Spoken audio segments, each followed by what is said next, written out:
Whether you're just starting out as a streamer or if you've been doing it for a long time, it doesn't matter. Sometimes it's good to take a step back and just look at all the advice that's out there. So I started doing an FAQ document of all the things I get asked the most. And now it's turned into this video, 62-ish tips, hopefully about streaming and content creation that you can use to grow. Let's get into it. Hey there, I'm Eljayem from streamscheme.com. I'm also a variety streamer over at twitch.tv/Eljayem_. Links to both those in the description. Seriously, check them out. And as I said, today we're gonna be smashing through around 62 tips on streaming and content creation. Now I've split these up into categories and added time codes in the description. So if there's a particular category you're interested in, you can skip straight to that and take a look at it. But I have a small challenge for us as a community. I want you to go down to the comment section and I want you to comment a tip of your own for content creation and for streaming. While you're down there, you might see something that you haven't heard before or something that you don't know that could help you out, or your comment could help others out as well. So chuck a tip down in the comments and then let's get into it. Our first section is general tips for streaming. First up, it's important to enjoy yourself. Your chat will reflect you. If you are sad, angry, or upset, then they will not be into it. So make sure you enjoy yourself in everything you're doing. The second tip is game selection. Now, a lot of you guys are streaming in categories where you just won't get discovered, whether it's because it's oversaturated or because it's completely dead. You need to find that middle ground on game selection. I have a video that covers it entirely. Third tip is to schedule. You need to schedule out your stream and stick to it consistently. If you throw in random days or you miss days, it is gonna hurt your growth in the long term.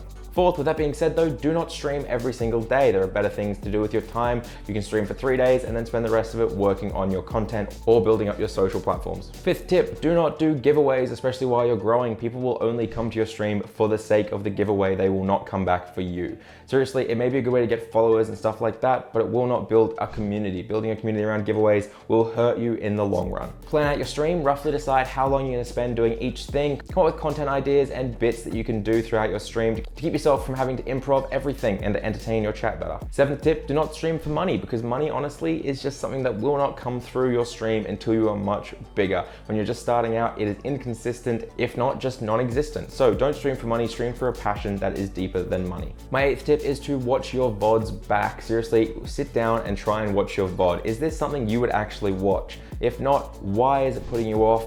And how can you solve this problem or fix this problem? My ninth tip, when you're just starting out, you don't have mods. So get a cloud bot or a different moderation bot to make sure that nothing bad happens in your chat. Tip number 10, use SMART goals, goals that you can achieve. And every time you achieve one of these goals, it gets you closer to a big overall goal. If you aren't an affiliate yet, you shouldn't even be thinking about making it to partner. Instead, you should be thinking about how to get to 15 viewers, 20 viewers, 30 viewers. Set up small, smart, achievable goals that allow you to grow over time. My next tip is to create engaging and clickable titles for your streams. Something you probably don't know unless you've watched my video about how to create titles for your stream is that only 36 characters will actually appear under your thumbnail. After that, it all gets cut off and they won't see anything else. So use those 36 characters to make someone click your stream. Tip number 12 is in the same vein as your titles. Make sure you're using your tags. Tag selectors are fantastic for letting people find you easily. You can use things like playing with viewers, and honestly, people do use these. They use them to filter them down and find creators they can enjoy. Number 13 is create good, clickable go lives. None of this just, hey, I'm live. Seriously, write something engaging. Will we defeat this boss tonight? Have that pop up on someone's phone. They will click it and drop by. Seriously, good go lives. Tip number 14, get better Twitch TV. Seriously, it gives you 15 shared emotes that you can use and 15 of your own emotes. So if you're not an affiliate, or if you are an affiliate, it'll give you a whole slew of things you can use for your emotes until you get partner. Number 15, get yourself a nice overlay, preferably animated, but if your computer can't run it, just something that looks good and brings your branding all together. Seriously, it takes you a long way to looking more professional. Number 16, get good music for your stream, preferably DMCA free stuff, but essentially get music that adds to it. Don't just get bedding. Now, what I call bedding is something we used back in the film days. It was just music that stayed underneath something. It didn't add any emotion. Get good music that makes people hyped. Get music that makes people feel a challenge coming on. Seriously, get good music for your stream. There's a lot of royalty-free stuff out there. A video coming soon on it. Number 17, you need to learn to understand DMCAs. DMCAs aren't something that Twitch has caused. DMCAs are caused by people using copyrighted music and record labels coming after them. YouTube has dealt with the exact same thing, and these days, YouTube is just as harsh. If you upload videos and get 3 copyright strikes on YouTube, they delete your account. Understanding DMCA is important. Stop blaming Twitch. It is a global problem. Number 18, find your unique voice. Stop emulating giant streamers. I don't understand why I see so many people cosplaying as Dr. Disrespect on Twitch. You aren't Dr. Disrespect. You are you. Be yourself. Seriously. You will have a much better and easier time to grow if you're just being yourself. Number 19, stop watching giant streamers at all. Now, I don't actually mean at all. I just mean, why would you watch someone who's not going to interact with chat or you can't learn from? You may as well watch someone who has 25, 50, 100 average viewers, and you can actually learn from them. You can learn how they interact. You can see where they're at and prepare yourself to grow to that stage. The next section is all about community building, so let's get into these tips. The next tip is a question I get asked constantly. How do you keep your viewers coming back, LJ? Honestly, it's just by engaging with them. I talk to them, I get to know them, I build a community, and that way I give them time to get invested into me and the community. Then they will come back even if I switch games. Tip 21, and also because they all join our Discord, and the Discord is a place where they can hang out together, and no matter what, they get a go live notification, because every stream, I tell them in the Discord that I'm live. Get Discord. Tip 22 is also to do community nights. Nights where you as a community hang out, play games together, whether it's on stream or just in the Discord, play some Among Us, play some Jackbox. Seriously, it's a great way to connect people and break out of people who only return for just one game and instead return for the community. Tip number 23, don't just ban the bad vibes, because one bad person can ruin your chat and make people not want to come back, but also gift subs to the good vibes, to the people who are there, who can't afford a sub themselves, but bring good feelings to the chat, who are nice people. Gift them a sub so that it makes them stick around. Seriously, it's a great tactic, if you can afford it, obviously. Get rid of the donation button. Donations do nothing to build your community. Gifting subs, however, does, and getting bits does as well. Seriously, if someone gifts a sub to someone else, that person is more likely to come back, especially with the state of ads are in Twitch right now. Not just that, but if 3 people each drop 100 bits, it creates a hype train, and hype trains will put you on the front page of Twitch while it is running, which is huge advertising for you. While that hype train is up, you will be there and you will have so many extra eyes on you. It's super important. Number 25, don't get bogged down on the analytics, just focus on improving your content. With good content, those analytics will grow. Obviously, you can use go live analytics and things like that to see what were bad at go lives and how to be better, but don't aggressively focus on them and get analysis paralysis. Number 26, if you're follow for following, that's not building a community, that's just giving you fake numbers. Follow for follow does nothing for your community because these people aren't gonna come watch you, and let's be real, you aren't gonna go watch them. Don't follow for follow.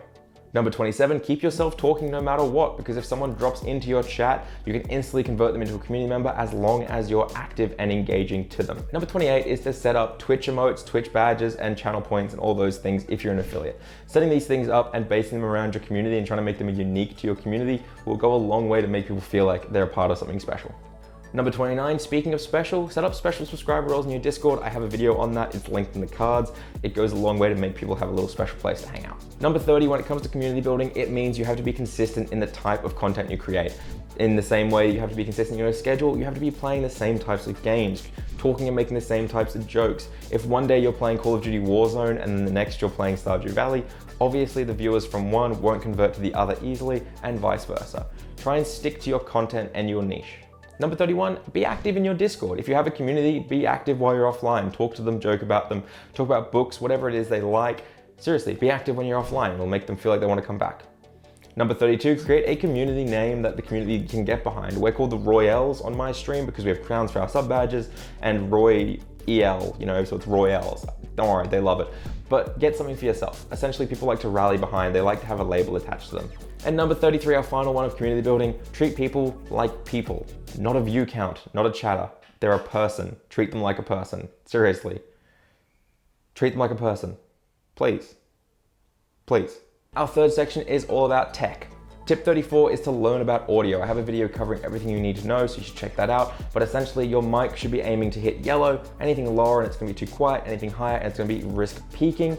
Then your game audio and the things below that should be just a little bit lower at the start of the yellow or in the green. Seriously, it's really important to learn all this stuff, but I have a video covering all of it. Tip 35 is to learn about audio filters. These are also covered in that video, but essentially get a limiter, get noise suppression, and get a noise gate. These 3 things are super important to add, and they're in OBS and slobs. Number 36 is XLR versus USB microphones. When you're just starting out, you don't need to get a fancy microphone. You can just get a USB one and it'll be just as good. In the future, sure, XLR is great, but for now, you don't need one. You can just go with USB. I swear, it's fine. Number 37, though, is if you do get a microphone, make sure you talk into the right side of it. There are a couple pretty embarrassing streams there for me at the start. I'll admit it. Number 38 is green screens. Green screens aren't the ability to remove what's behind you, they're the ability to put something behind you. Don't just be lazy and hide everything behind you. You can make really interesting scenes where you're at a desk or maybe you're in a milk aisle or something like that. Seriously, check it out. Green screens can take your content to a whole new level just with a little bit of effort. Number 39, when you're running OBS or slobs, you should run them as administrator. It actually just gives it a little bit more headroom, a little bit more of a boost in performance. It's something that everyone should be doing no matter what. Run it as administrator, it'll go a long way. Number 40, you can use a webcam as long as you have good lighting. I use a C922 Pro, but the lighting is what makes it look like a DSLR.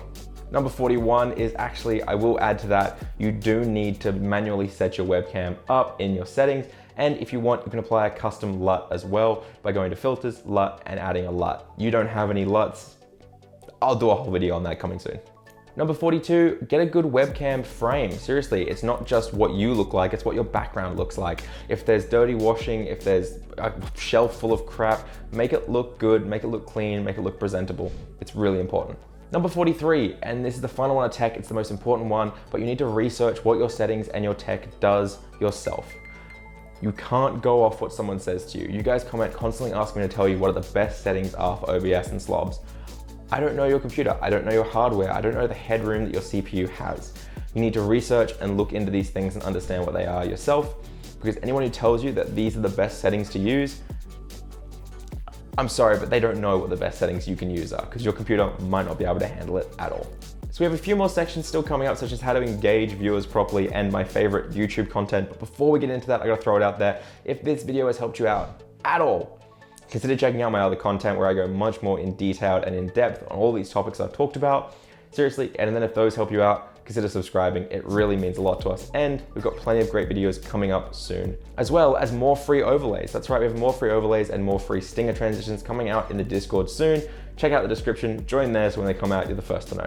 Oh, and don't forget, still comment your tip on this video. We get like 300 to 400, sometimes 500 comments on these videos, and I reply to every single one. So if every single person who watches this does actually write a comment or a tip below, I will have a lot of work to do, but everyone will have a great resource of advice and tips they can walk away with. So on to our next section, engagement. So first up in the engagement section, I really recommend you get a bot like CloudBot that comes with something like loyalty points, especially if you're not an affiliate yet. These loyalty points can be used to gamble, heist, or even trade in for rewards. Seriously, it is a great alternative to channel points, and it is a great way to keep people engaged in your chat. If someone is in your chat because they want to heist or slots or gamble or earn points, it means that when you want to ask a question or you want chat engagement, they're already there and it's easy for them to do it. It just keeps them more engaged. Number 45, a lot of people say that channel points don't matter. These people are either too big for channel points to help or they're not using them properly. There are really great ways to engage your audience and give them a say about the stream that isn't intrusive if you use channel points. Stuff like putting on an accent or redeeming that you have to tell them a funny story about a certain topic. It actually gives you content ideas. Seriously, use your channel points properly. Number 46, if you want to keep engagements, be excited for new followers. Every time I get a new follower, I am very excited because in reality, I'm trying to hit 5,000. But when I am excited and thankful, I always see 4 or 5 more followers come in. The amount of times I've started a follower train just by being like, hey Bootyman69, thank you so much for that follow, that means a lot. You're our 4,806th follower and it really means a lot to me, man. And then 4 or 5 more come in. Seriously, be thankful for your followers and you'll get way more of them. Number 47, chat to every single person who comes into your stream. Ask them where they're from, what time it is for them, what their favorite food is, do they like the game that you're playing right now, have they played it before? Seriously, engage every person on an individual level, it's super important. Number 48, create a question of the day command, meaning that there's a question there that someone can trigger or just have it say it in your chat or in your title. So when someone joins, they have something that they can instantly get involved in. Make it relatable and something that anyone can, understand. Especially if you make the question of the day something really relatable, like what's better, pancakes or waffles? Everyone has an opinion, easy to get involved. It's a great way to get chat engaged and talking on different topics. Number 49, make yourself some custom stream labels and custom alerts. They're really easy to make these days. There's tutorials everywhere on them and people really like it. I use jump scares when I play horror games and I swear people love dropping bits just to trigger a scream or something like that to freak me out. Number 50, if you want to keep chat engaged, then you need to create a narrative around your stream and around your story. Maybe you're exploring a new map on a game, or maybe you're just generally telling the story of playing a game for the first time. Really line up that narrative, really line up that story, set stakes. Will we beat this next Dark Souls boss? I don't know. What do you guys think? Get people engaged in the narrative and the adventure you're going on. Number 51, use call to actions. Maybe you need a bot that every 30 minutes says in chat, hey, if you're enjoying the stream, maybe consider following. It's free and it really helps us out. That's what I do, and it seems to work really well. Number 52, find a way to incorporate your viewers into your game. For example, if you can name Pokemon after a viewer, that's absolutely a great idea. Maybe you can name another hero, or let them decide on which character you're gonna play or which build you're gonna go. Get them involved, it'll keep them engaged.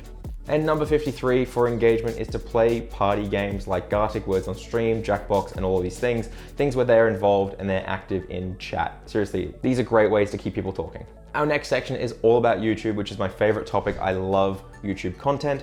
So, kicking it straight off with number 54, stop doing montages, compilations, clips, and cut downs of your VODs. Unless you have a following already, people aren't gonna wanna see these, they aren't searching for your Let's Play, and even if they do search for a Let's Play, you're not what's gonna come up.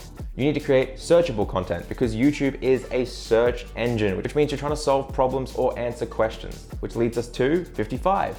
Research your content using tools like vidIQ. It goes a long way to understand what people are searching for. Number 56, when you're just starting out, script your content or at least plan your content to some degree. It'll stop you from getting lost or having dead air. This video is seriously just a bunch of dot points and I hate this. I can't stand it, I'm really struggling. By scripting and planning your content, it'll give you more time to come up with funny ideas or just ideas that will engage your community, engage your comments better.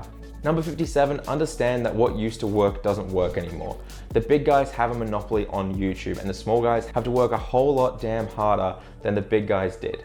You can't upload subpar content anymore to YouTube and get discovered. You have to put in the time and the effort to make it as good as it possibly can be. You just can't get discovered the way they did. 58, use call to actions, but this time it's in YouTube. For example, if I were to say to you guys, hey, consider subscribing if this video helped you out at all, that would be a call to action, but it wouldn't be pushy. Don't get pushy with it. People don't have to do anything they don't want to do. Number 59, if you are getting less than 100 comments on each video, you should be replying to every single one. Seriously, we get like 200 to 300 on our videos these days and I still reply to every single one. People are being kind enough to engage with you. Reply to them, get involved with your community. That's not good if they just comments are sat there without a reply. Even the negative ones, talk to them, find out why they didn't like the video. Unless they're just trolls, don't just delete them. Number 60, watch my entire how to start a YouTube channel and grow from 0 to 1,000 video. I'm not biased, I just really like that video. It's good. Next section is all about networking. I'm gonna smash through this nice and quick. Tip number 61 is that networking is all about bringing value. You need to understand what value you have to bring to these people and what value they have for you. If you reach out to someone 6 times your size and ask to do a collaboration, you don't bring much value to them. You get a lot of value out of that. So understanding your value and doing everything you can to improve the value that you bring to someone else will go a long way to collaborating. Number 62 is to join helpful networks and communities to collaborate. Do not join places that do follow for follow. If you see go lives, these places are just bogged down with people who don't have any value to you. Join communities where it's entirely about helping each other and growing together. It's the best way to move forward if you're looking to network. Number 63, stop self-promoting even subtly. If you join someone else's chat, talk for 2 seconds and then say, anyway, I gotta head off now. I'm gonna start streaming. I'm actually streaming this game today. Everyone knows what's happening. Seriously, stop self-promoting. All you're gonna do is get yourself banned from other chat or frustrate other streamers. And my final tip, if you've stuck around, I believe that is 64 tips that I've done, not 63, is stop making excuses and just start making actual steps to achieve what you want to achieve. Because honestly, with hard work, anyone can do this. That's been my 64 tips, guys. I hope it helped you out. I'll see you next week.